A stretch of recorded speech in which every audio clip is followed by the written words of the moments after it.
Yo, I want to talk about a brand new variant format, Incursion, which, depending on how you look at it, is either a solution to many of Commander's problems or just a fun new way to play. Now, a disclaimer because I'm going to start by touching on what those problems of Commander actually are. However, firstly, these are not my opinions, instead just a few common complaints about the format that even if we don't agree with, I'm sure we've all heard at least once before. And secondly, I'm not going to spend too much time exploring each of those problems in depth here because, quite frankly, that idea exhausts me. Whether I agree with all the complaints or not, I think it's self-evident that Commander isn't perfect, it has issues, that's why people make complaints. I talk about them a lot in my videos, like this one on banning Sol Ring for instance, but today I don't want to explore the problems, but instead provide a solution. Now, if like me you fall into the category of either being unaffected by these problems or just don't think they exist, then good news. Because for you, that solution that I mentioned is going to be a really fun Commander variant format that's super nerdy, easy to understand, and is designed to let you flex your artistic and creative muscles while deck building. I am a Flavourful. I care very deeply about the themes, the narrative, the creatures, the characters, and the lore, and this format celebrates all of that. I'll admit the format is kind of jank, but honestly, I consider that to be a pro. Along with slower, more thoughtful games, emphasis on theme and flavour baked in, an attempt at balance and a level playing field baked in, but also no banned playstyles and no banned cards, asterisk. Don't let me forget to explain the asterisk. The format addresses issues with card availability, it addresses the difficulty with new formats to find games, it addresses universes beyond, and there's a super secret added benefit that may give you a level of excitement before a game has even started. More on that at the end. Before all of that though, let's look at some of the more prevalent and reoccurring complaints I hear about Commander. Like, the fact it's warping other formats because sets designed for those formats have Commander cards printed into them, issues and complaints with the bracket system and by extension WotC's ownership of the format in general. I'm going to say deck construction, but that's going to encompass everything from the continuing difficulty of Rule Zero conversations, the disparity between power levels and competitive and casual play, as well as the meta including solved deck archetypes and the reliance of best in slot or auto-include cards. And finally, access and availability, namely price and reprints. Is this new Commander variant format that I've mentioned a perfect solution to all of these problems? No, but it is my solution, I think it's fun, and many of you have asked for my perspective after the whole Commander Rules Committee bracket system thing, so here we are. Because my thoughts and feelings coalesced into this new format variant, and I guess this video. So let's start. Commander warps other formats. Yes it does. This is an issue. And I put it at the top of the list because it's the one thing no single format alone can fix. Let's refer to this issue as the Nardu problem, and from what I can tell there's no way to correct this because sadly it seems Hasbro WotC don't consider it to be an issue. I mean obviously yeah they banned Nardu, but only after a long time and a lot of pushback. The One Ring had a very similar history, and things like this are a result of Hasbro WotC wanting to push broken cards in the hopes that it will make every set a set that can't be ignored. The thinking goes that Commander is the most popular format, so to maximise sales they put Commander cards in everything. Then, Commander players will have to buy it even if it's a set designed for Modern or whatever, regardless if that format is negatively affected by the inclusion of the Commander cards. Now, potentially as a response to the pushback on this, or maybe just their meddling in general, they did announce they'd no longer be printing sets directly into Modern, and I guess just not printing sets for other formats anymore is certainly one way to fix the issue. But a lot of people seemingly took this as a sign that WotC don't want to interfere with Modern's meta anymore. Even though they then announced that Universes Beyond will be legal in all formats, Modern included.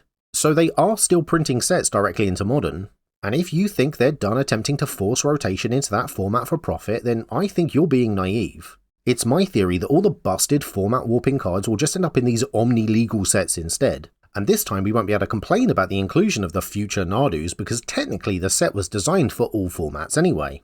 Guess we'll see with the upcoming Final Fantasy if this standard legal set is actually good for standard or if it falls victim to the Nardu problem. And sadly, format warping is the issue Incursion doesn't solve, because this is an issue of corporate greed and hypothetically Hasbro WotC could just print cards for this new format, if it gets popular, into sets like they do with any other.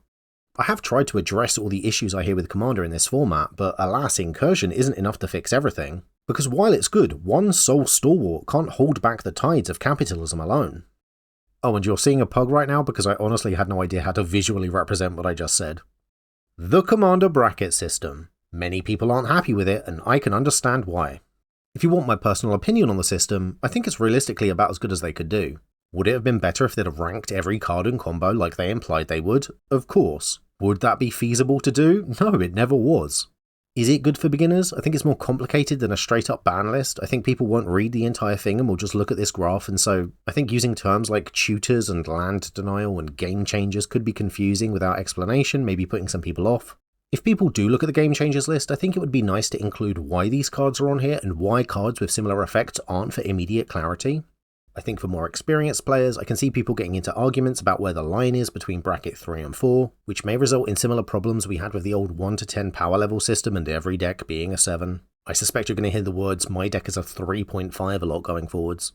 Do I believe the root problems with Commander are even something that can be solved with a system like this? I don't think so. I think the issue is the format's too broad and trying to serve too many masters. Like, I know it's an unpopular opinion, but just make CEDH its own thing. But what do I know? And they have said they're still working out the kinks with the brackets, so maybe things will change and improve with time. Oh, and lastly, yes, I too can see this bracket system being an excuse for Hasbro WotC to charge more money for higher bracket precons, becoming yet another way to rip people off as Magic's prices spiral higher and higher. Like, Jesus Christ, have you seen the MSRP for Final Fantasy? This is madness. Honestly though, my main feeling towards the bracket system is indifference. I like Gavin Verhey, who's heading up the Commander format panel, and I do believe he has the players' best interests at heart, but I do not trust his overlords, and I don't think Gavin alone will be able to stop them from making something that people love worse for profit. As I said earlier, one sole stalwart can't hold back the tides of capitalism alone.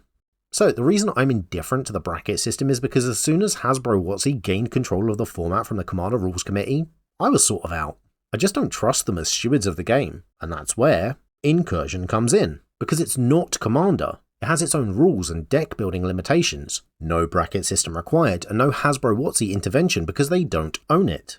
I made it and I give it to all of you to do with as you will. It's now a community format.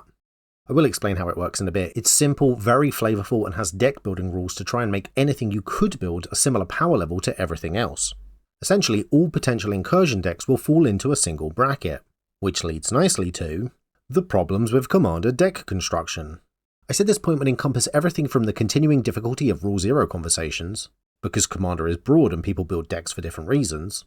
Also, the disparity between power levels, because everyone wants something different from a Commander experience. Some people are more competitive, some more casual, and that can lead to incompatibility in playstyles and people not having a good time.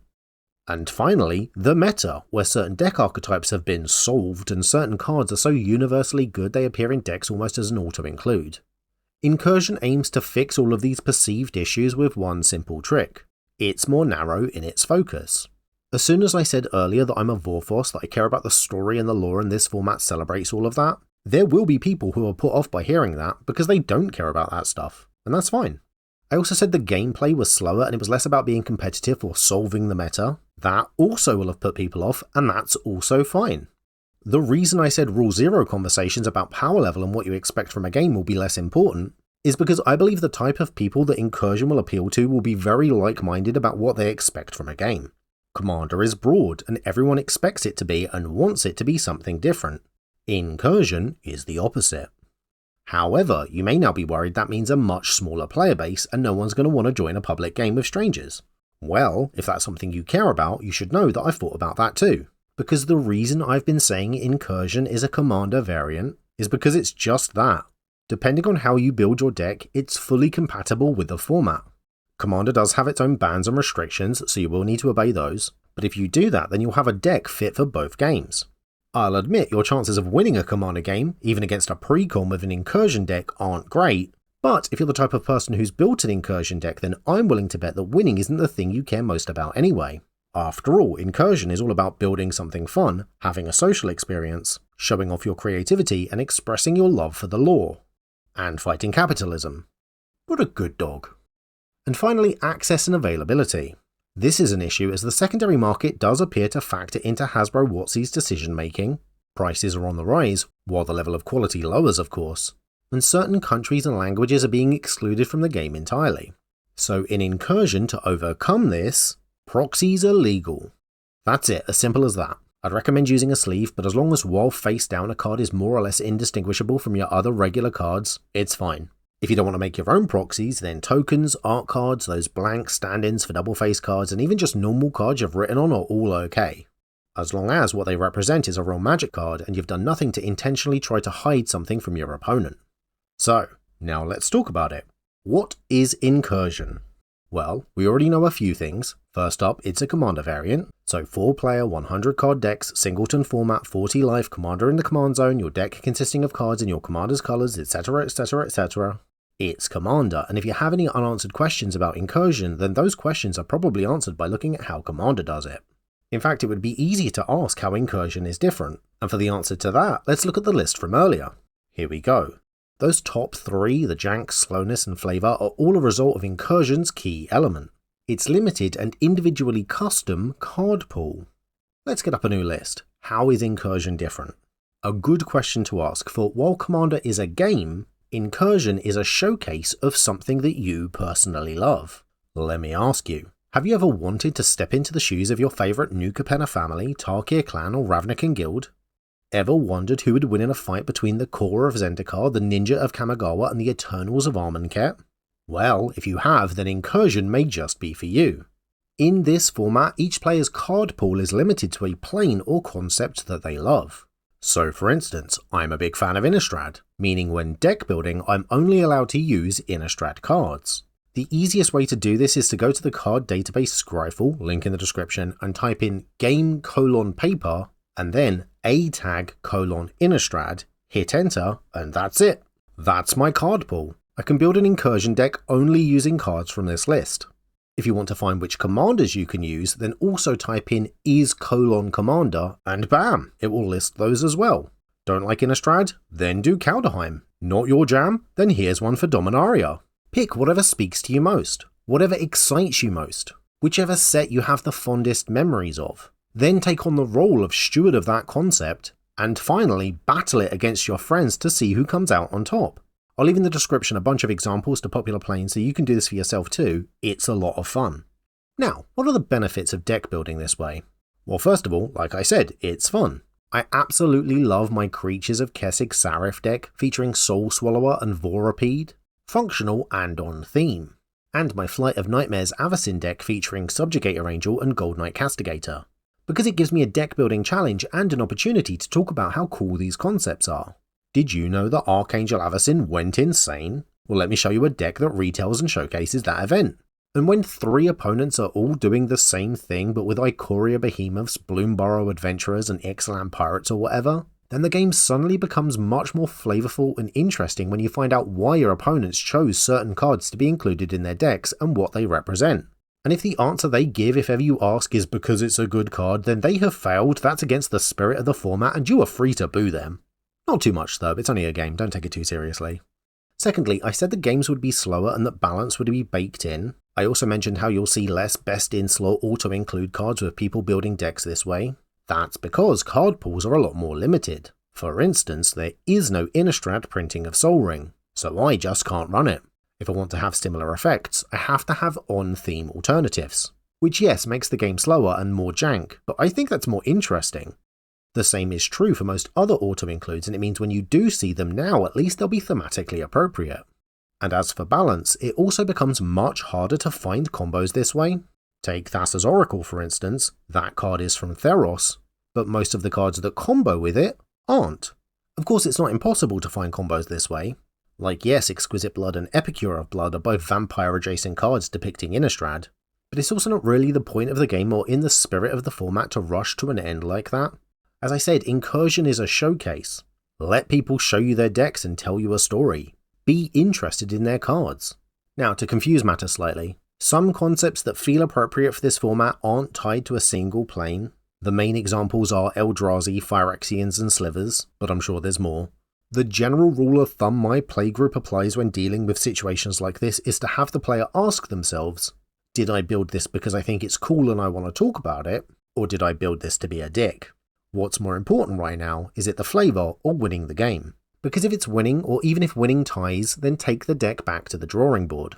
And in these strictly not from a single plane thematic instances, don't be vague about the deck's concept during construction either. Get into the narrative nitty gritty. Can you use Through the Breach to summon Emrakul? Yes, but not that one, because Aeon's Torn is very clearly set on Zendikar, while Through the Breach clearly depicts Nahiri on Innistrad, which means the Emrakul you can summon is the promised end. If creature types are okay, what about something like fairies? Well, to that I would say, if you can explain the narrative connection from card to card, then sure. Phyrexians are a nomadic, invasive people who can trace their lineage across multiple planes. Slivers are a hive mind who all share the same experiences. What is it that narratively connects a fairy from Eldraine to one from Lorwyn in-universe? If you can answer that question, then the deck is interesting, feel free to showcase it. If not, then don't. What about the cards that Scryfall doesn't list as being from a plane but there's evidence to suggest otherwise? Again, if you can narratively explain it in-universe, go ahead. For instance, Crypt Rats has art from Dominaria but flavor text from Innistrad, so I feel like I could make the argument that it could be legally included in a deck representative of either plane. What about decks where the concept isn't in-universe? For instance, it revolves around a mechanic or playstyle, artist or other metatextual reference. Well, those sound more like commander decks to me, so unless you can tell your opponents how each card connects narratively in the lore, then no.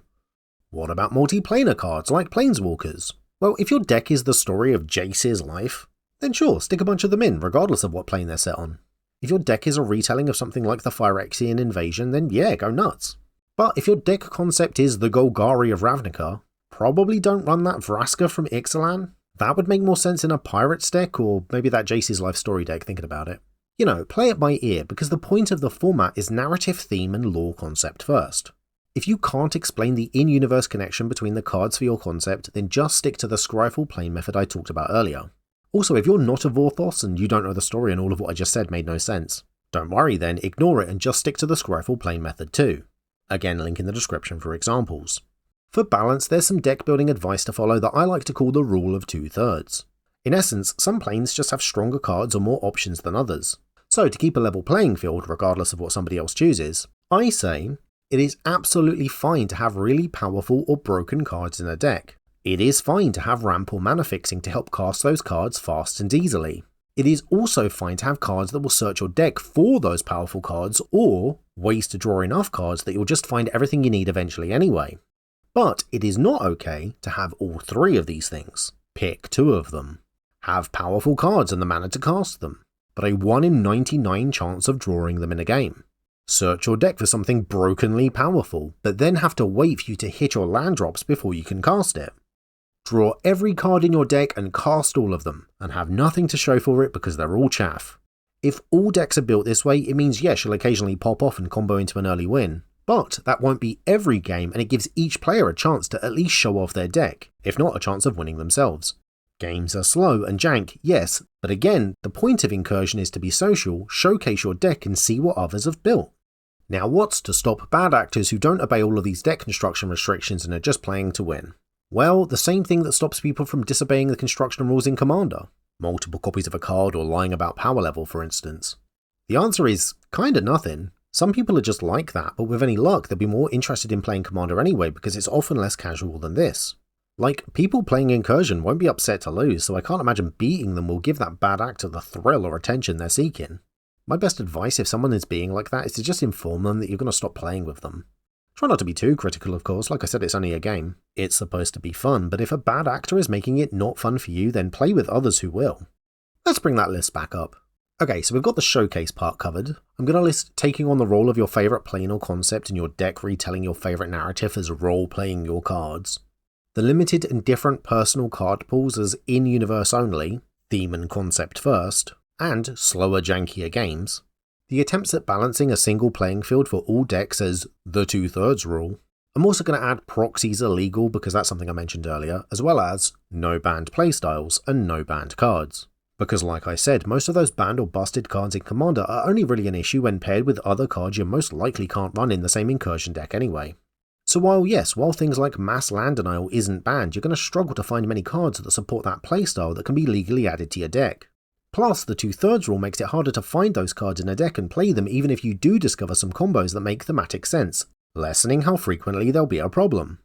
I did also mention universes beyond earlier, and just like with proxies, it's legal.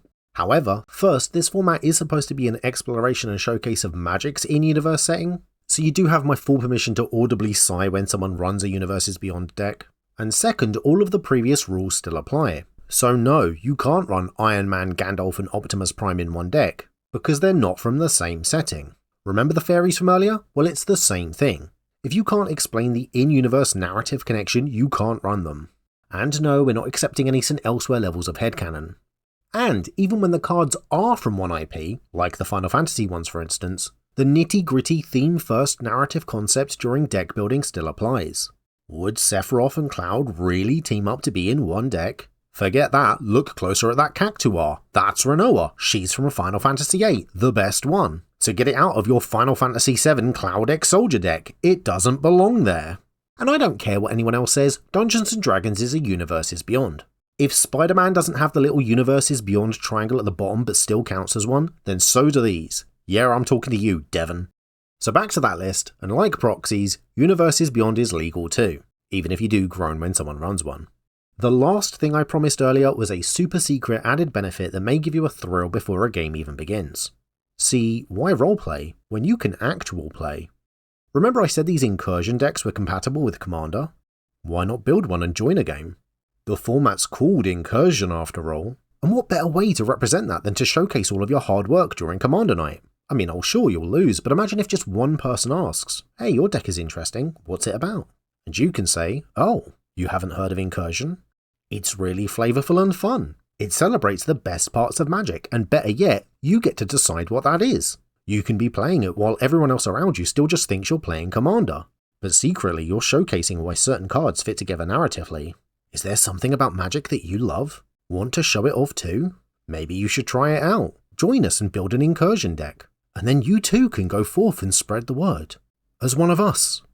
One of us. One of us. One of us. One of us." So yeah, that's Incursion. What do you think? Let me know in the comments below. Seriously, try it out, it's jank and slow, but if you have love for Magic, I promise it's fun, especially if you can get others to join you in doing the same thing. And speaking of joining, like and subscribe and check out my Patreon. YouTube is so bad and I could really use the support to keep making dumb videos like this one. I've got many tiers with many rewards, so there is some fun stuff on there if you're in a position to sign up. And oh my god, hang on, I nearly forgot. Back to that list, because there's supposed to be an asterisk next to the banned card bit. There we go, and that's there because there is in fact one banned card. It's Coat of Arms. That's it, just Coat of Arms, and no, I will not elaborate further. Thank you very much for watching this video, and thank you to everyone that supports me, like Eggboy the particle that permeates all existence, Wanpaku Jozu, Miss Murder, and the rest of my patrons whose names are on screen. Now, I'd also like to thank the sponsor for this video, me on my Patreon page where you can get your name credited on screen too. Check it out in the link in the description below. Hit the like button, leave a comment, install an ad block, and most importantly subscribe and share this video with a friend. Hit the notification bell and do all those things the algorithm loves.